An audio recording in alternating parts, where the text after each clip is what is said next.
Hi, it's Karen Burniston, and my new clear stamps, the Farm Greetings clear stamps from Elizabeth Craft Designs, are now available. Now, if you follow my blog, you've seen a few projects where I've used these stamps, and I've even shown some ways that you can kind of mask off some portions of the stamp and do some selective inking if you just want a portion, so you don't necessarily want the entire chalkboard greeting at one time. But today I'm going to show you another technique, which is when you do want to use the entire chalkboard greeting, but you'd like it to be out of different colors. And so for this, I'm going to use a new tool that I just got. It's called a MISTI. You can get it from mysweetpetunia.com, and this is a really, really great tool. Now, in the interest of full disclosure, I have no affiliation with MISTI or My Sweet Petunia. I'm not an expert on this tool. I just bought it and I love it, and so I'm just going to show you how it works great with my stamps. But there are other videos out there, really, really great videos that you can watch on YouTube. Just go ahead and Google it or find those videos through the My Sweet Petunia website so that you can really, really get some great techniques for using this tool. Okay, the secret to the MISTI is perfect positioning every single time. So what I've done is I've put the clear stamp down, face down on the cardstock, let the lid pick it up. That lid is hinged. It's going to pick up the clear stamp. In this case, it picked up my cardstock too. Doesn't matter. As long as I seat that cardstock right back into that corner every time, that stamp will stamp in exactly the same position every single time. Okay, for this technique today, I'm going to start with my lightest color. It's going to be a lighter pink, and I'm going to just make sure that the pig is inked. And it does not matter that I've kind of gotten out around the pig with the ink as well. That's fine. I'm going to stamp right over the top of that with a little bit of a darker color. Now, I'd like my pig to stay that light pink, so what I need is a mask. So before I put my stamp in the MISTI, I stamped it a couple times on some Post-it notes, making sure that the portions I needed were over the sticky part.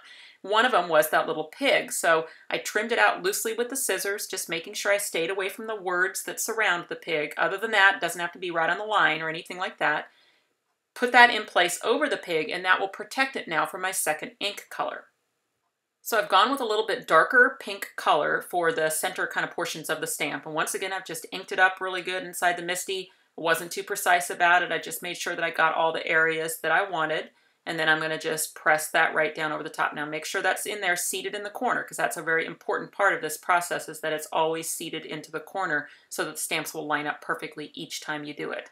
And you can see now what it's done is it's just stamped all my whole middle portion of the stamp in that slightly darker pink. And now I'm going to keep masking. So I'd like to keep all that medium pink while I go much darker for the rest of my stamp. So I'll take my little detail scissors. Those are an Elizabeth Craft Designs product. Love them. I can't live without them. Those little spring-loaded scissors. And I'm just going to snip out the area that I'd like to keep that medium pink. And now I'm going to put that little mask in place. I'm going to go with a burgundy for the top and the bottom of the stamp. So I'm just going to go ahead and ink up that stamp. Once again, I'm kind of sticking to the areas that I know I need. I could have inked the middle, but it would be wasted ink because it's just going to go onto the Post-it note.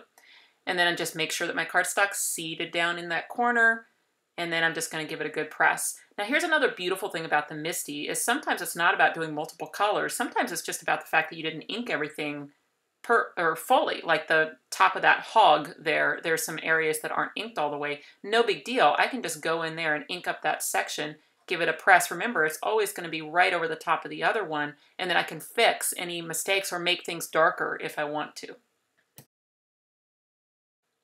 Now, I purposely designed the clear stamp so that they would have some words that were outline words that you could color if you wanted to, but would look great if you didn't as well.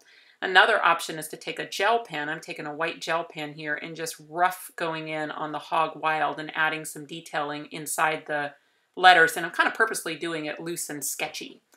And then, of course, the little star that can be colored in, and any of the open areas, if you want to color those in. I'm using Copic markers here, but you could use really any type of marker or colored pencil to color these stamps, and like I said, it is optional.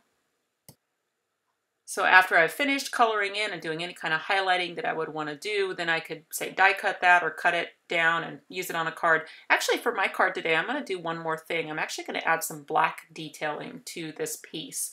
And because even though I've pulled it out of the MISTI and I've done all my coloring and stuff, doesn't matter. I haven't moved my stamp. So as long as I seat that cardstock right back in the corner again, I still have the option to overstamp it. In this case, I decided I wanted just to add some black. I just want to give it a little bit of vibrancy and pizzazz, I guess you would say. So I'm taking a VersaFine black ink pad and I'm barely pressing it to the stamp, and I'm trying to do it just kind of loose and randomly. So you can see it's not inked everywhere.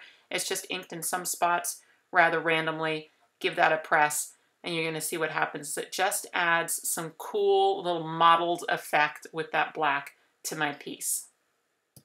The Farm Greetings clear stamps were designed to go nicely with the 3 new character dies, including Virgil the pig. For this card, I did trim out his little legs and kind of tuck them into a different position so it looks like he's holding the stamp on the front of this card. Really simple little birthday card, letting the stamp kind of do all the decorating for me.